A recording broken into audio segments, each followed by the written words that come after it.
Hello hi ఎస్కాష్ tech Telugu ఛానల్కి మీకు స్వాగతం. ఈరోజు నేను ఒక స్పెషల్ వీడియో తెచ్చాను. అది అమెజాన్ సైట్ పైన అనమాట, amazon.in పైన. అమెజాన్లో మీరు ఇకపై వస్తువుల్ని కూడా సేల్ చేయొచ్చు. దాని గురించి అనమాట ఇన్ఫర్మేషన్. సో దాని గురించి తెలుసుకునే ముందు మీరు ఎస్కాష్ టెక్ తెలుగు ఛానల్ని ఇప్పటిదాకా సబ్స్క్రైబ్ చేయకపోయింటే సబ్స్క్రైబ్ చేసుకోండి. రైట్ బటన్ ప్రెస్ చేసి మీరు ఈజీగా సబ్స్క్రైబ్ అయిపోతారు without any issue. So subscribe చేసుకోండి ఎస్కాష్ టెక్ తెలుగు ఛానల్ని మరిన్ని తెలుగు వీడియోస్ కోసం. సో ఇక నెక్స్ట్ స్టార్ట్ చేద్దాం మన వీడియోని. Let's start this video.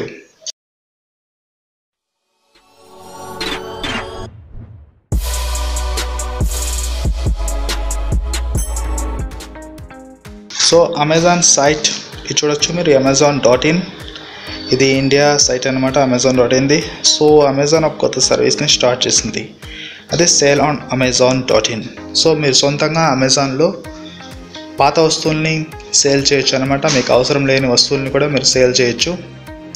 So దాని గురించి ఈ వీడియో. సో తెలుసుకుందాం ఎలా సేల్ చేయాలి, ఏ విధంగా సేల్ చేయాలి, అవైలబిలిటీ ఏంటి, ఇది ఇంకా అందరికి అవైలబిలిటీ వచ్చిందా లేదా అనేది అన్నీ తెలుసుకుందాం. సో మీ కొత్త స్మార్ట్ ఫోన్ కొనబోతుంటే పాత ఫోన్ని OXLలో లేదా క్విక్కర్లో అమ్మాలనుకోవడం కామన్. అయితే ఇకపై మీరు అమెజాన్లోనూ ఇలాగే మీరు వాడేసిన ఫోన్లు కావచ్చు, ఇతర పాత వస్తువుల్ని అమ్మేయవచ్చు. ఇంతకాలం కొత్త వస్తువులకి లేదా సేలర్లకు మాత్రమే అవకాశం ఉండేది అమెజాన్లో. కానీ అమెజాన్ సంస్థ తాజాగా ఎవరైనా తమ పాత వస్తువుల్ని ఇతరులకి అమ్మడానికి మార్గం స్టార్ట్ చేసింది అన్నమాట, అంటే లైన్ క్లియర్ చేసింది.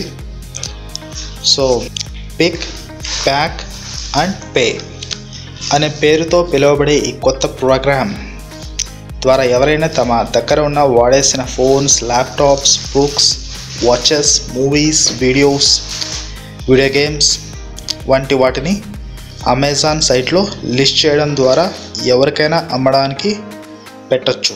అలాగే కుటీర పరిశ్రమగా ఫ్యాషన్, జ్యువెలరీస్ వంటి వాటిని తయారు చేసి వారి ఉత్పత్తులను కూడా అమెజాన్ లిస్ట్ చేస్తుంది. సో చేసుకోవచ్చు అనమాట అమెజాన్లో లిస్ట్. ఇలాంటి వాళ్ళు కూడా, అంటే కుటీర పరిశ్రమలు పెట్టే వాళ్ళు కూడా లిస్ట్ చేసి డైరెక్ట్గా అమ్మవచ్చు అమెజాన్ ద్వారా. అలాగే ఎవరైనా కావచ్చు, మీరు కావచ్చు, నేను కావచ్చు, ఎవరైనా పాతవి కొత్తవి ఏదైనా సరే వస్తువుల్ని అమెజాన్ ద్వారా అమ్మచ్చు అనమాట. సో కేవలం ప్రోడక్ట్స్ను లిస్ట్ చేయడానికి అవకాశం కల్పించడమే కాకుండా వస్తువులను ప్యాక్ చేయడానికి మెటీరియల్ అందించడంతో పాటు ఆ ప్యాకేజెస్ను పికప్ చేసుకొని మనం అమ్ముతున్న వస్తువులను ఎవరైతే కొంటున్నారో వారికి డెలివరీ కూడా అమెజాన్ చేస్తుంది. అవునండి, కేవలం ప్రోడక్ట్స్ని లిస్ట్ చేయడం మాత్రమే కాదు, ఆ ప్రోడక్ట్స్కి కావాల్సిన ప్యాకేజింగ్ మెటీరియల్, అలాగే పికప్, మీరు ప్యాక్ చేసిన తర్వాత అమెజాన్ వాళ్ళు వచ్చి పికప్ చేసుకుంటారు ఆ ప్రోడక్ట్స్ని. ఆ తర్వాత వాళ్ళు అక్కడి నుంచి తీసుకొని ఎవరైతే ఆర్డర్ చేస్తుంటారో వాళ్ళకి చేరుస్తారనమాట. సో ఇదొక మంచి విషయం.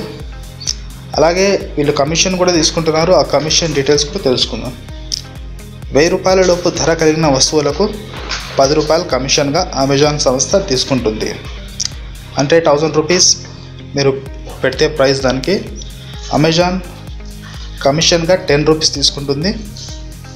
అలాగే 1000 నుండి 5000 వరకు, అంటే 1000 రూపాయల నుంచి 5000 వరకు మీరు రేట్ పెడితే దానికి అమెజాన్ సంస్థ 50 రూపాయలు కమిషన్గా తీసుకుంటుంది. సో 50 రూపీస్ కమిషన్ ప్లస్ అలాగే 5000 రూపీస్ నుండి ఆ పైబడిన వస్తువులకి 100 రూపీస్ కమిషన్ తీసుకుంటుంది. సో 1000 రూపీస్ బిలో 1000 రూపీస్కి 10 రూపీస్ కమిషన్. అండ్ 1000 to 5000 వరకు అయితే 50 rupees commission. And 5000 up to 5000 అయితే 100 రూపీస్ కమిషన్గా అమెజాన్ తీసుకుంటుంది మీ దగ్గర నుంచి. సో ఆ తర్వాత అంటే మీరు అమ్మిన వస్తువుల్లో 10% తీసుకుంటుంది, పర్సంటేజ్ అనమాట. 10,000, 10, 50, 100 అలా కమిషన్ తీసుకొని మీకు బ్యాలెన్స్ డబ్బులు చేస్తుంది అమెజాన్. అవైలబిలిటీ గురించి చెప్పాలంటే అవైలబిలిటీ ఇది ప్రస్తుతం ఈ సర్వీస్ బెంగళూరులో మాత్రమే ఉంది. త్వరలో మిగతా ప్లేసెస్ కూడా వస్తుంది. అలాగే ఇప్పటికే సెకండ్ హ్యాండ్ వస్తువులను విక్రయించడంలో అంటే సేల్ చేయడంలో ఈబే, OLX, క్విక్కర్ సంస్థలకు అమెజాన్ అందిస్తున్న ఈ తాజా ఆఫర్ గట్టి పోటీ ఇస్తుంది అనడంలో సందేహం లేదు. రైటే కదా? సో మీరు కూడా ట్రై చేయొచ్చు. త్వరలో రావచ్చు ఈ ఆఫర్ అనే ప్లేసెస్కి, అప్పుడు మీరు ట్రై చేయొచ్చు. అట్ ప్రజెంట్ బెంగళూరులో ఉండే వాళ్ళకి మాత్రమే ఈ ఆఫర్ వర్తిస్తుంది. ఫ్యూచర్లో అన్ని ప్లేసెస్కి వస్తుంది. లైక్ చేయండి, షేర్ చేయండి, కామెంట్ చేయండి. అలాగే ఎస్కే టెక్ తెలుగు ఛానల్ని సబ్స్క్రైబ్ చేయండి. నా పేరు SK Hussain, SK tech Telugu నుంచి. మళ్ళీ కలుద్దాం మరొక వీడియోలో. అంతవరకు టాటా, బాయ్.